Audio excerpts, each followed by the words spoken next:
Please subscribe and share SWA News। नमस्कार दोस्तों, आप देख रहे हैं SWA न्यूज़। मैं आसिफ अली। हम लोग आज आए हैं टाटा के फाइनेंस ऑफिस में, जहां पर लोगों को काफ़ी प्रॉब्लम हो रही है। आपको बताते चले, लॉकडाउन के चलते लोगों ज़्यादातर जो है आर्थिक तंगी का शिकार है, और आर्थिक तंगी की वजह से कोई EMI नहीं भर पाता है, तो ज़्यादातर ये लोग गाड़ियाँ खींच लेते हैं उनकी। कोविड-19 के कुछ नियम हैं, उनका भी ये लोग पालन नहीं करते हैं कि जो फाइनेंस के ऊपर दिए गए हैं। इन लोगों ने जो है पूरा अपना जो है EMI जो थी पूरे तरीके से भर रखी है, लेकिन फिर भी इनकी गाड़ियों को खींच लिया गया। आइए बात करते हैं हम इनसे। क्या नाम है भाई आपका? मोहम्मद शमशेर शेख। आपके साथ क्या हुआ है? मेरे साथ मेरा गाड़ी का EMI 2019 में पूरा पेड हो गया, सितंबर तक पूरा पेड हो गया। होने के बाद करीब 3-4 महीने के बाद मुझे कॉल आया कि आपका कुछ आउटस्टैंडिंग बाकी है। तो मैंने बोला कि किस बात का आउटस्टैंडिंग बाकी है, मेरा तो सारा ECS हुआ है अकाउंट से। तो उसने बोला मुझे कि आपका इंश्योरेंस का पैसा बाकी है। तो मैंने उससे सवाल किया कि इंश्योरेंस का पैसा बाकी है, इंश्योरेंस का कैसा बाकी रहेगा? इंश्योरेंस की गाड़ी की वैल्यू के हिसाब से इंश्योरेंस होता है, और मेरा EMI के साथ में इंश्योरेंस इंक्लूड था, तो कैसा हो गया? तो उसने बोला नहीं, आप मतलब आ जाओ ऑफिस में। मैं बोला ठीक है, मैं आ जाता हूँ, मुझे बताओ तुम्हारा क्या मतलब ये है, प्रॉब्लम क्या है, तो मैं आकर के उसके हिसाब से बात करूँगा। तो मैंने उसको पूछा कि अगर इंश्योरेंस का पैसा बाकी है तो इंश्योरेंस की वैल्यू तो हर साल डाउन होती है, तो इसका इंश्योरेंस का पैसा भरने का सवाल ही नहीं होता है। तो वो मेरे से मतलब ज़्यादा बात करने लगा, बोला मैं तुम्हारा NOC नहीं दूंगा, ऐसा नहीं करूँगा, तुमको आके भरना पड़ेगा 42,000। तो मैं बोला ठीक है, तुम्हारा ID भेजो, मैं डायरेक्ट आकर के तुम्हारे को ऑफिस में मिलता हूँ। तो वो मुझे ID भी नहीं भेजा और मेरे को वापस कॉल भी नहीं किया। तो आप कब से चक्कर लगा रहे हैं यहाँ? मैं फ्राइडे को, अभी मेरी गाड़ी पकड़ी गई है दुलिया मालेगांव में फ्राइडे को। तो मैं आया यहाँ 4 बजे आया, 4 बजे आया तो ऑफिस बंद था। ऑफिस बंद था, मैंने उसको कॉल किया कि ऑफिस बंद है, तो बोलता है नहीं ऑफिस चालू है, आप गए नहीं हो, आप गए नहीं हो। तो मैं बोला कि मैं नहीं गया हूँ, ऐसा तुम कैसे कर सकते हो, क्योंकि मैं जाके आया हूँ, ऑफिस बंद है तुम्हारी। तो बोलता है नहीं, आप जब तक ऑफिस नहीं जाओगे तब तक आपका गाड़ी छोड़ूंगा नहीं। अभी क्या बोल रहे हैं आपको? अभी मैं आया हूँ यहाँ पे कि क्या हमारा लेज़र है, हमारा लेज़र निकाल करके दो। तो यहाँ पे कोई स्टाफ ही नहीं है, कोई बात करने को तैयार नहीं है। यहाँ पे एक ऑफिस बॉय है, वो कुछ बता नहीं सकता है, उसको कुछ पता नहीं है। यही हमारा प्रॉब्लम। आगे को आया था, इसके बाद यहाँ पे कोई नहीं था। आज आया हूँ, उनको बोला कि भाई मुझे स्टेटमेंट चाहिए, हमारी कार जो है फाइनेंस पे लिया हूँ, मुझे स्टेटमेंट चाहिए। बोलते हैं ऑफिस में आके ले लो। यहाँ आया तो बोलते हैं कोई नहीं है, फिर हमको दे रहे हैं, बोलते हैं इसमें जाके आप ऑनलाइन निकालना होगा, तो मैं तो वहाँ से निकाल लूँगा, लेकिन हमें यहाँ से लेजर चाहिए कि हमें जो पैसा पे किया है कितना बैलेंस है हमारा, वो हमको कुछ नहीं बता रहे हैं। और दूसरी बात क्या होती है कि यहाँ पे प्रॉपर पर्सन कोई नहीं है जिसको हम कुछ पूछ सकें। इसने कॉल सेंटर पे फ़ोन लगाया, वो बोलते हैं सर सॉरी सर कोई नहीं है यहाँ पे, तो आप अपना ऑनलाइन। मैंने कहा मैडम ऑनलाइन मुझे करना है तो मैं आपके पास क्यों आ रहा हूँ, कि I want to know the exact figure कि what is my balance and how much I have to pay. लेकिन कोई बंदा, there is no responsible person to reply here. अभी वो बोलते हैं सर हाफ एन आवर करके 1 आवर इज़ गॉन, और कोई बंदा नहीं यहाँ पे है। हमारा लोन हमने पेड करने के लिए आए थे हम वेडनेसडे को, तो पूरा उसका जो ब्यौरा था उसने दिया कि भाई 2 लाख समथिंग कुछ भरने का आपको। हमने उसको पे कर दिया दूसरे दिन। फिर वापस फ़ोन आया उसका कि अभी 315 रुपये और बाकी है। तो हम लोग फ्राइडे को वापस आए। फ्राइडे को आए तो ऑफिस बंद था। सैटरडे बोला बंद है, संडे बोला आज आए, आज भी बंद ही है। कोई पैसा लेने वाला है ही नहीं, कोई NOC देने वाला कोई है ही नहीं। वो गांव गया था, और गांव से आते वक्त उसका गाड़ी पकड़ा गया है, और गाड़ी में उसका सामान वगैरह सब था, उसका पकड़ा है। उसकी इंक्वायरी करने के लिए मैं यहाँ पे आया हूँ कि कोविड में आप गाड़ी पकड़ सकते हैं क्या। अभी 3 दिन से वो बंदा उधर खड़ा है, उसका खाने का पीने का कुछ प्रॉब्लम है, उसका जिम्मेदार कौन है? क्या नाम है?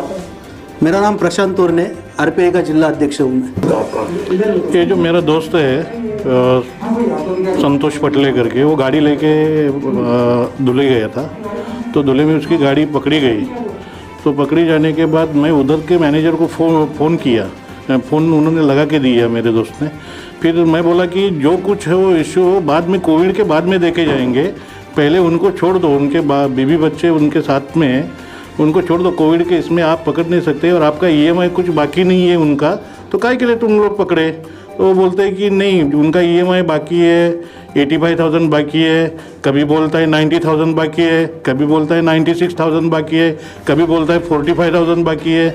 यानी जो भी कुछ है वो कुछ भी उसमें वो जो बोल रहे हैं उसमें तालमेल कुछ नहीं है। और अभी इधर जब देखा क्या बाकी है तो उसमें ये समझ में आया कि उनका जो फाइन था, उसका जो चार्जेस था, बाउंसिंग चार्जेस, वो बाउंसिंग चार्जेस इतना वो लोगों ने लगाया है, EMI उसमें बाकी ही नहीं है।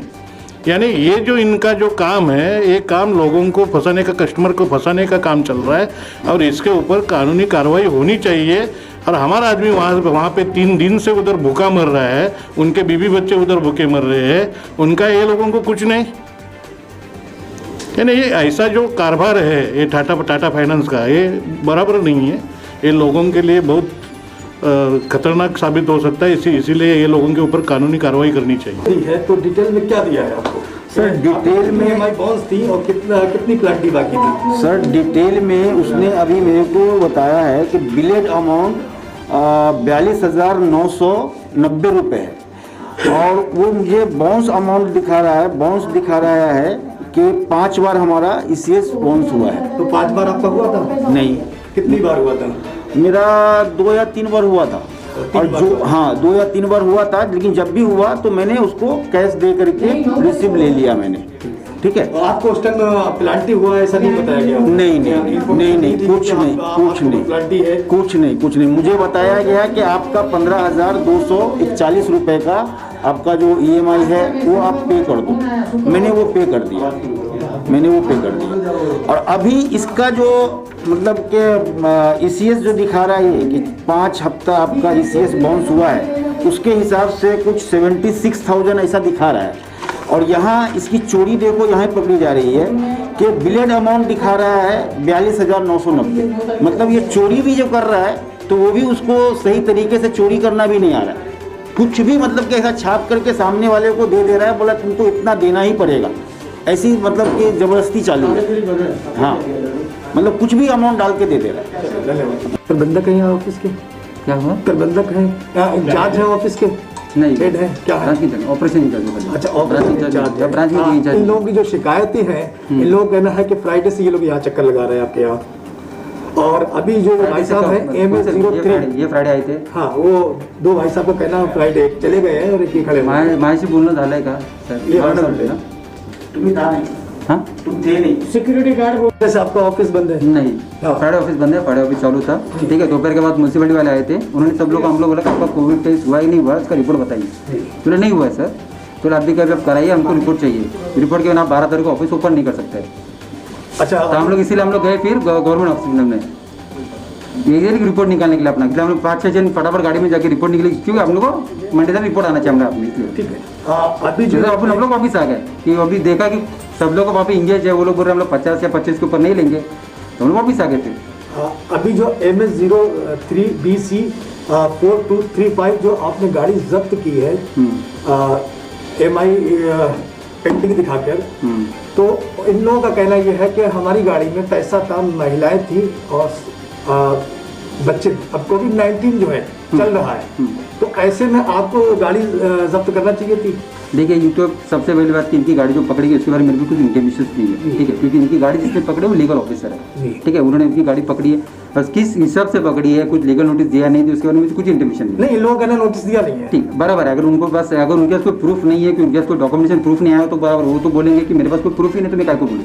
और उनका बोलना यह है कि हमारी EMI जो है क्लियर है।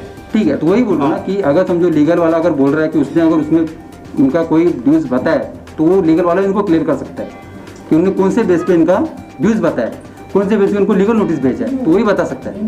ठीक है, तो लीगल ऑफिसर से मेरी बात हुई है, वो बोल रहे हैं मैं आ सकता हूँ, कि मैं कोशिश करता हूँ, मुलन में हूँ, कोशिश करता हूँ, लेकिन होती रहता आप रुकेंगे नहीं रुकेंगे मैं नहीं बोल सकता हूँ, क्योंकि आपको भी कोई काम रहेगा, आपको भी जाना रहेगा, तो मैं बोल नहीं सकता उसके लिए।